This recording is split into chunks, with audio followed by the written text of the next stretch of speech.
Hello everybody, back here again for our vlog a day, and today is Thursday the 14th, and today was a lovely, beautiful day today. Got this morning fairly, decent time. Not early, not late. Woke up this morning fairly decent time. Did not have to get up as early with Odin wasn't coming. I'm going to have him tomorrow through Sunday, it looks like. So I'm like, okay, cool, no big deal.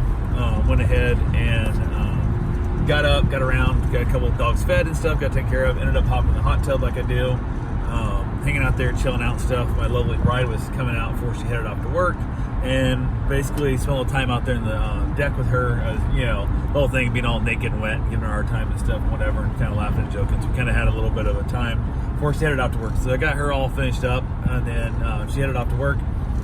Played the dogs, got out, got myself dressed, got dried off, all good fun things there. Hung around the dogs. It feels weird so that Odin's been coming a little bit, but it kind of feels like he's replacing Van. So having the dog here all the time type deal, I'm starting to see some bonding I'm going to try and have with that dog. So especially after this weekend, it'll be my first weekend with him, so it'll be interesting to see how well he does overnights and stuff, because when you put him in the crate or leave the room and stuff, he just whines like he just separation anxiety like crazy. So we'll see how it goes down. Had a lady reach out, wanted me to watch her dog, and she put it down for daycare for 2 or 3 days, but she wants to drop the dog off between 1 and 2 p.m. pick the dog up between 1 and 2 p.m., which clearly nobody's going to have their dog watched for daycare for an hour at most. So it was the wrong days. I asked her, I said, I assume you meant for boarding, you want me to watch the dog at your house stuff, and not daycare, because the time frames they're picking up same time they're dropping off makes no sense. And then I get back to this tide of how the dogs, it was their daughters and the husband and the ex-husband, the dad's been living in a van, and just this whole damn thing. And I'm like, okay, you didn't answer my question. I need to know, when can we do a meet and greet to see how your dog reacts? Because in the description it says friendly to dogs, unknown. And I'm like, okay. And two, I'm asking you, are you planning on dropping your dog off one day and picking it up at the end of the stay? Or are you planning on dropping your dog off every day from, for an hour? That makes no sense at all. So, and again, couldn't really get an answer. So I was driving about how things are happening. Her ex-husband, he's getting his legs amputated or something. He can't live in the van. And I'm like, okay, doesn't really answer my question. And she texts me, she goes, I'm driving and I can't text very well. And I'm like, okay. You could text 5 paragraphs of shit and not answer one simple question. Makes no sense. So I went ahead, just called her through the app. She answered and seemed insanely confused, just very off. Be like, what is this? How'd you get my number? And I'm like, I called you the app. I don't have your number. It's just, this is me. I'm calling from Rover, and I work with the dogs and stuff. I'm trying to talk to you. It's a lot easier to talk to you. Well, and then she tells me the whole story again about how their daughter out there. I kept saying, hey, I read that. I saw that text. I read that. I've already wasted much of my life on this thing here. And I realized she's one of those people with the brain of, once they get something in their head and they gotta say it, they're gonna say it. No matter, you could literally start chopping fingers off in front of them, saying, I'm gonna keep cutting one finger off every time, every minute until you stop talking. They'll tell their whole damn story. They don't care. Literally every finger chopped off, they don't care. They have to tell. So I just let her tell it, and I was like, yep. Okay, now can you answer my question? And apparently the dog was trying to attack the dog they had at their vacation stay. I'm just like, oh my gosh, been asked. And I said, we can do a meet and greet. She goes, oh, anytime I do meet and greets. I sent her my address and said, oh, that seems like a really long ways to go just for a meet and greet. And I'm like, yes, but you don't have to book with me. You're more than welcome to find somebody else with less dogs and stuff. And she's like, well, I don't know how it's going to do with dogs. And she's like, I said, I don't care about the van. I don't care about the past life. The only thing I want to know is when can you do a meet and greet? And she's like, well, I don't know if that works for me. I'm like, okay, you say you do it anytime. Now you don't want to do. I'm like, do you want me to cancel this meet and greet? Because I'll happily cancel. I'll cancel the stay. I'll cancel all of it shit. So I was like, whatever. Finally, I got her to say, sure. Okay, I don't want to do. I don't do. I'm like, that's not my problem. Not my problem at all. She finally said, yeah, I don't think I'm going to be able to make that. I said, okay, cool. Have a great day. Good luck finding a different setter. And I went in and just got off the phone with her as quickly as I could. Went in the app and archived it. Said, owner's plan has changed because she didn't want to drive down here for the meet and greet. Also, something about me staying at her place, the dog and stuff. I don't know, but she got it at daycare. I have no idea what that was all about. I have no clue.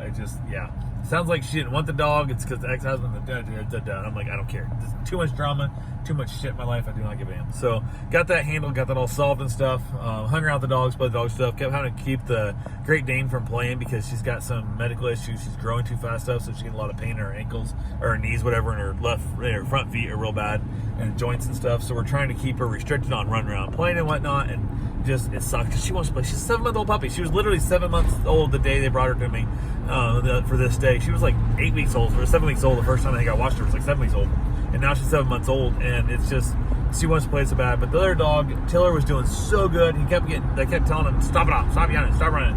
So he laid down in the grass and literally in the dirt and stuff and laid there and started chewing on her. And she finally learned, okay, lay down on him and chew. He'd go get bones and sticks and stuff. They could chew on it and stuff. And oh my God, they had such a great time together.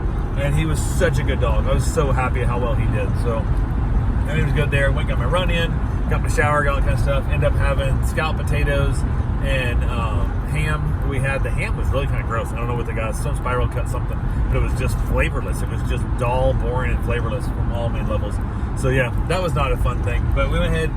Potatoes turned out really good. Mom made peas with pearled onions in them. I think it's pearl. Yeah, center stuff. And there was too many onions for the amount of peas. It just there's too much. It was a lot by the time it was done. So and I hate throwing onions away, so I basically ate them. But I told her, I said, next time if you do this, use much less onions, like much less onions. So went ahead. From there, we chilled out, watched NCIS, headed outside, hung out with the dogs. Everything was good.